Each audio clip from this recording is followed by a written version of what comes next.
Hey folks, so I'm doing a energy forecast for you. This is going to be a little bit different. As much as people love new and full moon forecast, the way I'm doing it doesn't really feel aligned anymore. So hang with me. It'll still be an energy update, but it will look a little bit different. I'm not sure exactly what that is, but it will still be really juicy and full of teachings and wisdom that you can use to integrate into your life. Or I feel like it's going to be more of a channeled thing. So here we go. So we do have the Virgo new moon on the 23rd of August. And it's happening at 0 degrees and 22 seconds at 6:06 a.m. So I love talking about archetypes, and I feel like the archetypes are really rich symbolism. I am going to get into the astrology, but the way I'm going to do this is going to be different. So I hope you enjoy more of a transmission. As soon as I feel into Virgo energy, it's the earth, it's this fertile energy, the maiden energy, like she is the virgin goddess, and she invites us in to see, like, what seeds are we planting as well. New moons are all about new beginnings, but what intentions or creations are we inviting in? And if we have or planting things at this time, how can we nurture them? You know, it's okay if we set a project in motion, but we have to consistently keep putting energy into that creation, into that project. So what is that for you? This is a real invitation to pause and connect with your soul, because the wisdom never comes from the mind. You know, when we're trying to force things and work it out in our head, it doesn't feel the same. It's like if you drop into your heart right now, if you felt into your body, what feels alive right now? And this is the invitation of this new moon. Because as well, Virgo speaks to structures and systems. We need containers for our creativity to flow, right? um, and there is a real yin energy. And I'm still feeling into the aspects here. I've got some notes. So there's this, it's earthy, but there's this real energy of almost liberated grief, liberated anger that wants to surface, that may feel really uncomfortable for you.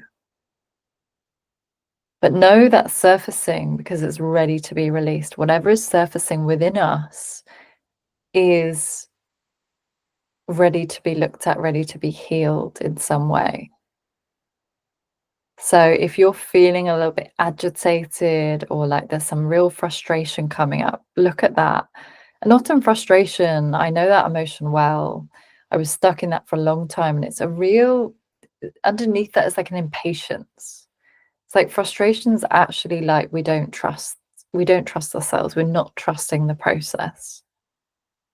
So how can you sit with that frustration? There's a really invitation to sit with that frustration or that anger, that real intense emotion that's coming, and to really set it free by being with it. Often we turn away from those uncomfortable emotions. This is okay. If I meet it, there is actually creative gold underneath that. My vision is going to be even more potent if I go to those depths of those emotions. This is the invitation here.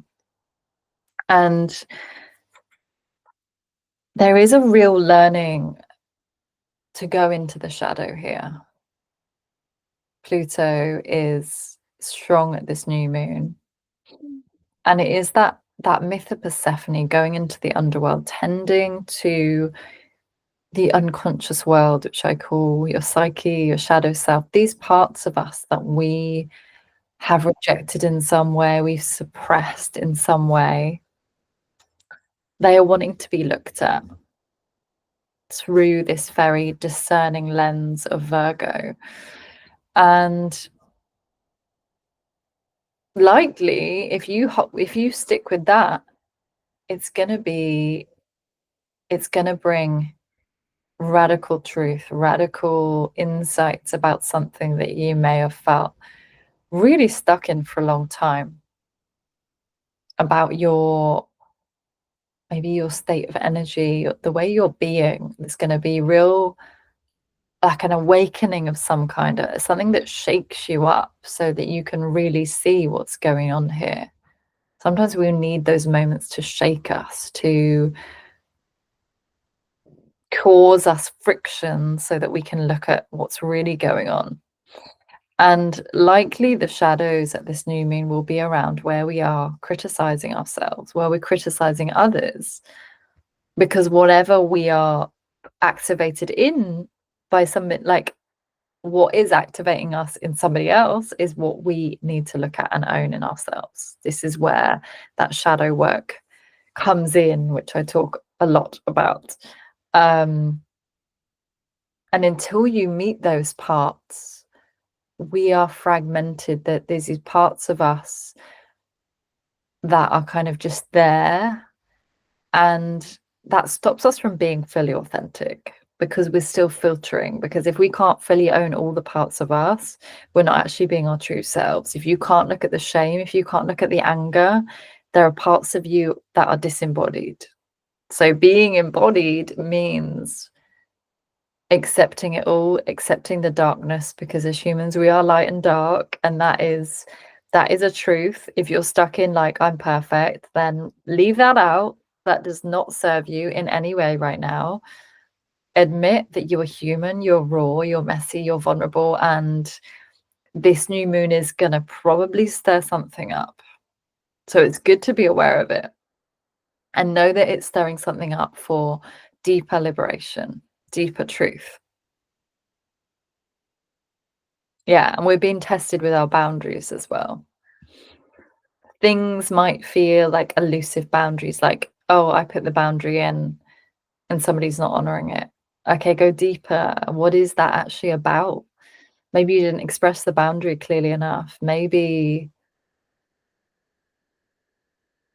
the boundary is almost too boundaried.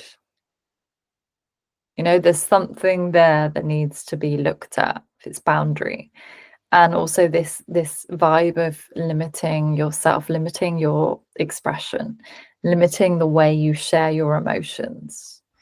How do you filter that? Because when we filter, I've come to realize this very clearly in the last few months. It's like part of why we filter ourselves, why we aren't our true selves. First of all, we don't feel it's safe to be seen. We don't feel it's safe to be our true selves because probably in childhood or at some point in your life, somebody shut you down for being your true self.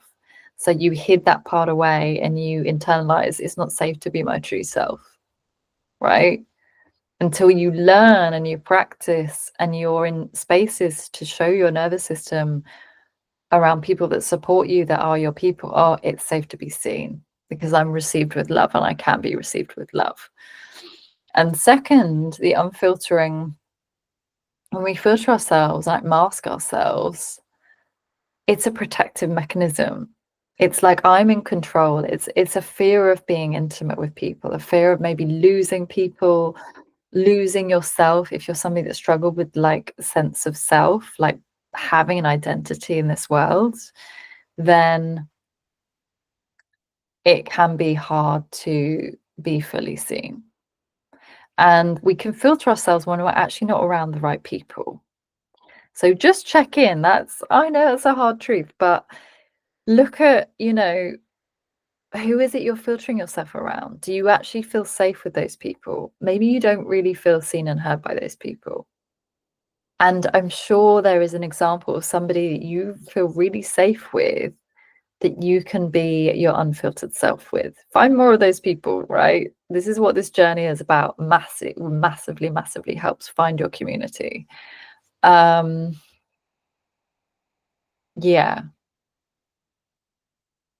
And there's something about having a tug of war within ourselves. This could be passive aggressiveness. Some situation is can make us passive aggressive. And actually, passive aggressiveness, I always find, or anger, is because we haven't put those boundaries in place. We haven't actually asked for what we wanted, what we needed. So, this is an opportunity to really ask for what you need.